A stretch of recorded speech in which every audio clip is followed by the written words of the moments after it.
আসসালামু আলাইকুম বন্ধুরা, আশা করি আপনারা সবাই ভালো আছেন। আজকের রেসিপি হান্ডি মাটন।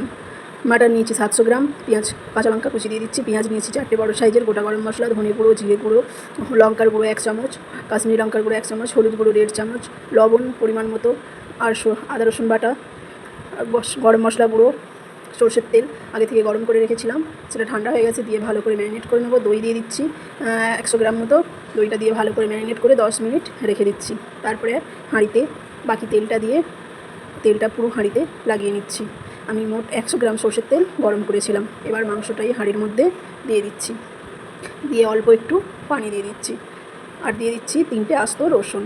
এবার হাঁড়ির ঢাকনাটা ভালো করে আটা দিয়ে বন্ধ করে দিচ্ছি, দিয়ে এবার আঁচের চুলোর মধ্যে বসিয়ে দিচ্ছি। কয়লার আঁচে রান্না করছি। কয়লার আঁচে রান্না করলে হাঁডি মাটন খেতে খুব সুন্দর হয়। এরকম ভাব 10 মিনিট ছাড়া ছাড়া নাড়িয়ে দিচ্ছি। 10 মিনিট ছাড়া ছাড়া আমি 6বার নাড়িয়েছি।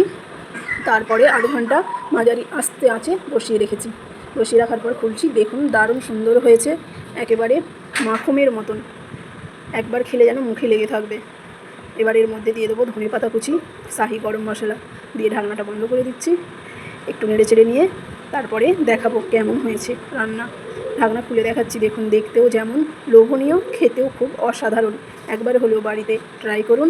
আর আমার আরও ভিডিও দেখার জন্য নতুন নতুন আমার চ্যানেলটিকে সাবস্ক্রাইব করুন। আজকের মতো এটুকুই, ধন্যবাদ।